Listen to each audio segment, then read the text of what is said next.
baax a baax a baax a baax a baax. Pape Alé dellu na ginnaaw de la tax. reculer pour mieux sauter.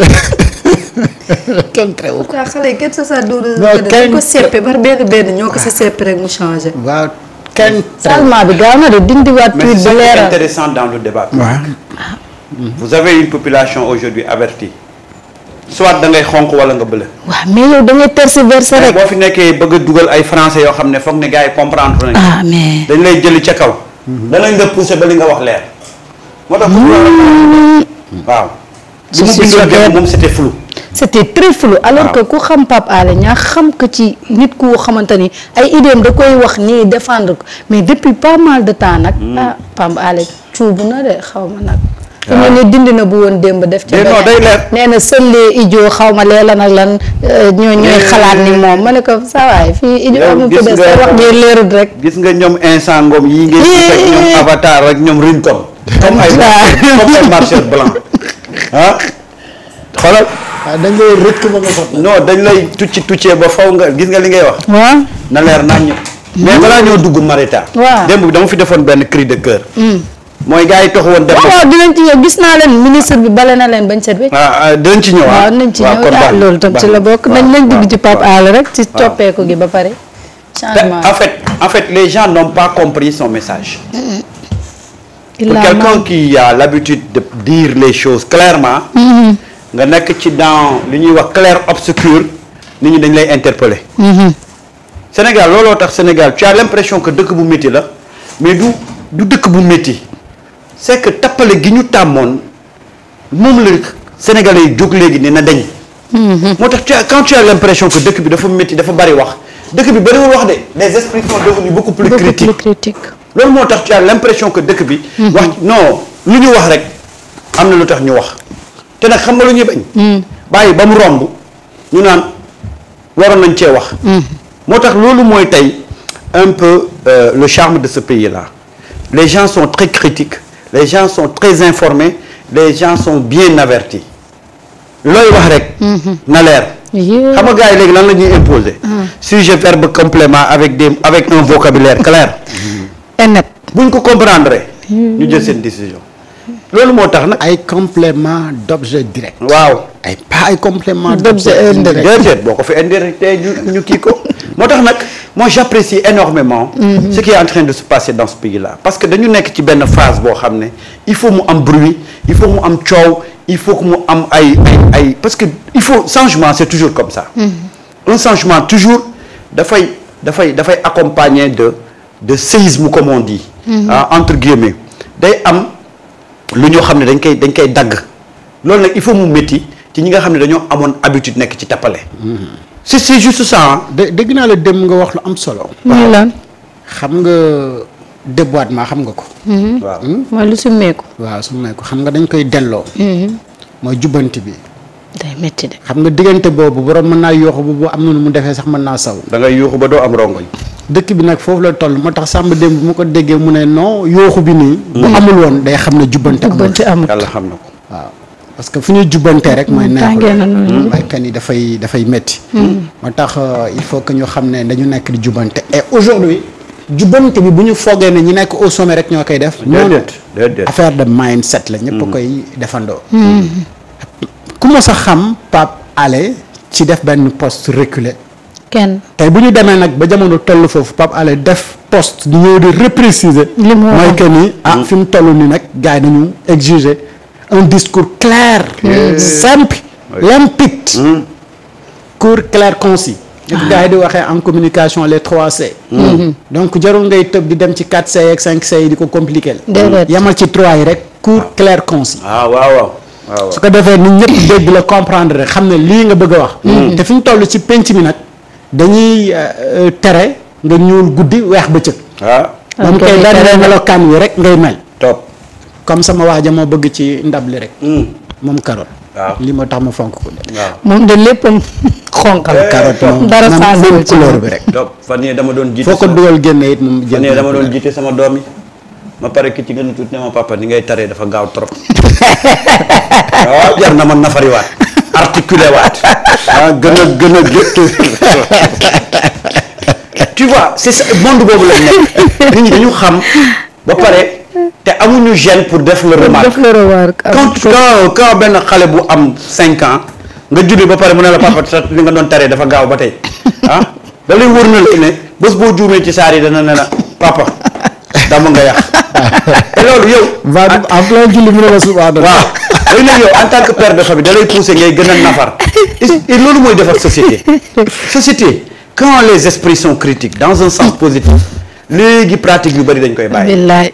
bu njëkk ba nag on consommait et on ne disait rien. léegi nag nit ñi dañoo xoolal xale yi dañoo jàng am xam-xam ba pare te il n'hésite pas à te dire que saa yi génnal ci li nga nekk. xam nga ñun nous avons eu une société boo xam ne on a toujours bloqué l'intelligence. xale bu ñu ko fekkee muy wax ñu noppil bul wax. jigéen buy wax ñu ne non jigéen kàddoom du jóg ci kaw. ah donc yooyu moo demoon ba bloquer la pensée, bloquer l'intelligence. Maintenant nag nous avons une société socialement démocratique. nit ñi dañuy am seen lu ñu xalaat am lu ñu seen gis-gis di ko wax. et c'est ça qui loolu mooy pousser à un pays ñu dem ba ñu harmoniser un peu la société et c'est très important. début bi nag dina am ay dérapage dina am ay dérives mais avec le temps na nga xool. léppay tegu ci yoon. léppay tegu ci yoon.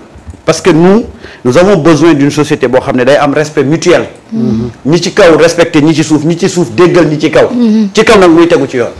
waaw loolu la de. et loolu c'est très important. c'est très important daal seet naa leen. waaw. comme ni ñu doon wax rek yow miy woote ñun dañuy émission waaye ñu ngi jéggalu de. moo tax c'est très important. Ouais. et je pense que tous ces bruits ngeen di dégg yëpp. c'est une société qui est en train de rectifier le tir. xam nga moo tax dañ koy comprendre di ko jàng di nangul ñiy fippu ñiy xaacu. fexe ba ñi nga xam ne dañu campé woon ci benn position ndax ñàkk xam-xam. ñu dimbale leen dans ce sens-là et moi je pense que les choses vont affaire yi dana tegu ci yoon quoi.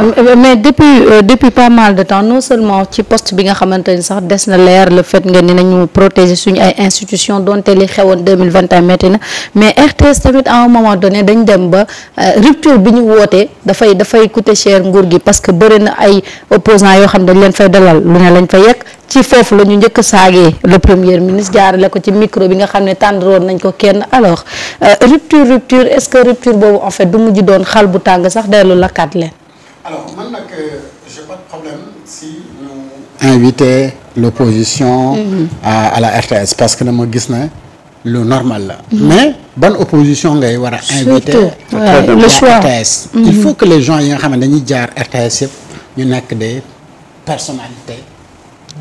responsable ñu am responsabilité te puis di wax lu nga xamante ni day jëriñ le Sénégal mais bu fekkee ni dañu fay jaar di xaste di dénigrer di également wax des contre-vérités ça mérité wuñu ñooñu ñuy jàll à la RTS la rupture vrai moom la ñu soxla ñun ñëpp mais ban genre de rupture lañu li parce que nag ñaar yi rek moo fi am soit nga soppi mu baax wala nga soppi mu bon. boo ñëwee fekk lu baax boo ko soppee lu bon nga fay def. boo fekkee nag lu bon nga war ko soppi lu baax nga fa war a mën a teg. mais soppi lu bon ba pare def lu gën a yées.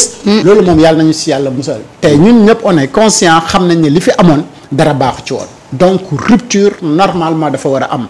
mais rupture boobu noonu pour ñu doxal ko faw ñu ni tamit ñu xam lan mooy suñu responsabilité ci niveau yëpp loolu moom moo waral. soo ñëwee ni ñu jox la les responsabilités nga war a rendre compte et que nga nekk service pour askan wi.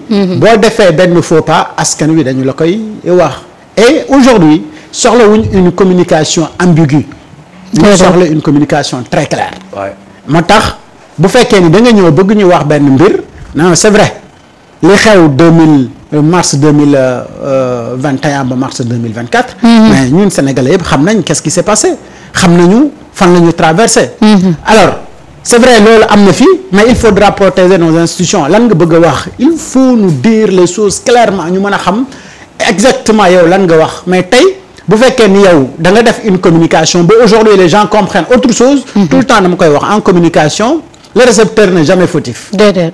l'émetteur moom mooy fautif parce que su ma waree wax 4 waa ji dégg leneen lu dul 4 mooy que ni. man maa waxul clairement 4. parce que su ma waxul loolu waa ji dégg leneen mais naa xam ne man maa nekk le fautif et moom Pape Alé je pense que ni nekkatul leçon yu nga xamante ni dañ ko koy jàngal. nekk aujourd'hui voilà comment il faut communiquer ci période bi lii la et lan moo jot lan moo am ba war a tax moom mu def cette communication là. ah parce que dañu ubbi enquête bi ci ñi nga xamante ni ñoo émeute 2021 yi. J'applaudis. Félicitations. Absolument. Félicitations. Enfin qu'on ouvre le dossier yi nga xamante ni jàpp nañ ne loolu moom moo sooke 86 de nos compatriotes. 86 citoyens genn àdduna.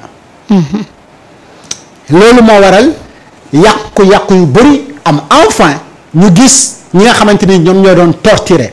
ñi nga xamante ni ñoom ñoo fi toog wax nañu ñi doon rey ñeneen raxoon nañ ci ay drone ñu ngi doon rey nit ñi enfin ñu mën a xam ñooñu ñooy ñan ak ñan ñoo doon piloté drone yooyu ndax drone yi ñoo doon piloté seen bopp rek wala nit moo nekkoon ci ginnaaw drone yi ndax kat góor ga bañ ko demee seeti def nañu waaw léegi day ci xarala yu bees yi ngeen nekk waaye technique moom lu mu xarañ nga teg fa nit drone lu mu mën a naaw waaw nit a koy piloté même bu fekkee ne ñoom dañu wax ne ay drone ñoo doon rey nit mais am na ñu doon piloté drone yooyu ko doon piloté la am na ñan ñoo leen sant ñu piloté drone yooyu bu fekkee ne ñoom li ñuy wax dëgg la parce que man góoma nag li ñuy wax dëgg alors léegi nag bu loolu